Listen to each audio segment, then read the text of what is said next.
Let's speak to George, who's a Forest fan, who wants his say on England after the 3-0 victory last night in the first warm-up match before the Euro starts. George, good morning to you. Yeah, good morning, Jason. Good morning, Steve. Good morning. What do you want to say, George? Yeah, thank you very much for having me on. I think what I'm going to say is slightly controversial, goes against the grain in some aspects. Okay. Controversial. But for me, the caveat to that is Bellingham, firstly, is a fantastic player. But I think for me, I'd put Trent in ahead of him. I'd start Trent and have Bellingham on the bench. Bellingham on the bench? I think first and foremost, I think Trent's proved it in the latter stage of tournament football. You know, you look at his statistics, 40% of his goals have come from free kicks. You only got to look back at the Champions League semi-final. You know, what he did against Barcelona, that quick free kick. He's got that ability to split defence apart. I think you look at Bellingham in the latter stages of this year's Champions League, a lot's been made of his goals. You know, he scored 4 goals, but who they've been against? You know, why would you sacrifice Bellingham though? Oh, okay, there's a case for Trent Alexander-Arnold. Why would you sacrifice Bellingham? I think, like I say, if you can find a role for the two, fantastic. But for me, if you're looking at player for player, I think Trent's got more to his game. I think a lot's been made of his age. You know, Steve, you got your debut at, was it 17? Well, a little bit older, 18, 19, yeah.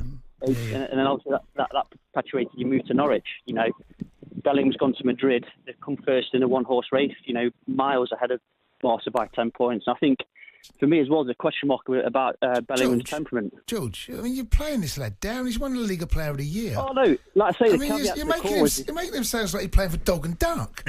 Nah, Jason, the caveat to the call is, you know, he's obvious. He's unbelievable. He's a fantastic talent. I'm glad he's English, but I just feel there's a bit more... Well, okay, let me ask you this, George. Let me ask you this, right? So you've got Rice and Trent, yeah? You playing the forward? Yeah. Okay, who are the front four?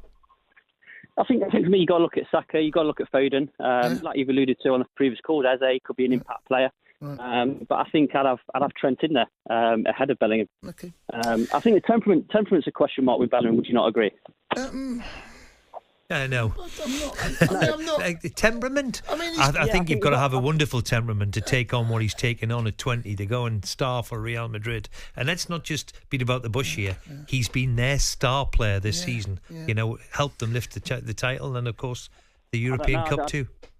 I'd agree. He's been brilliant for Madrid, but you look at Vinicius Junior. I think he's the best player on the planet. Well, you're a Forest fan, George. Does Bellingham get in ahead of Yates?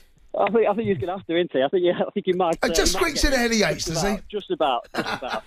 George, the temperament argument was against Brazil. You know, getting hands on the referee. You know, you got to look back to the game against. I do remember that. But that's not a reason not to play. And when you're playing for one of the biggest clubs in the world, you've just won La Liga Player of the Year. You won La Liga. You won Champions League. I think the temperament there is you know, don't think you can question it. But look, it's all about opinions, George, and that's why we're here. Thank you very much for that. Keep coming. 03717223344. We get end the show before Sam Matterface picks up the bat with a little bit of fun with Bruce Almighty. talkSPORT Breakfast, waking you up Monday to Friday morning from 6 a.m. on AM, on DAB, via the talkSPORT app and on your smart speaker. talkSPORT.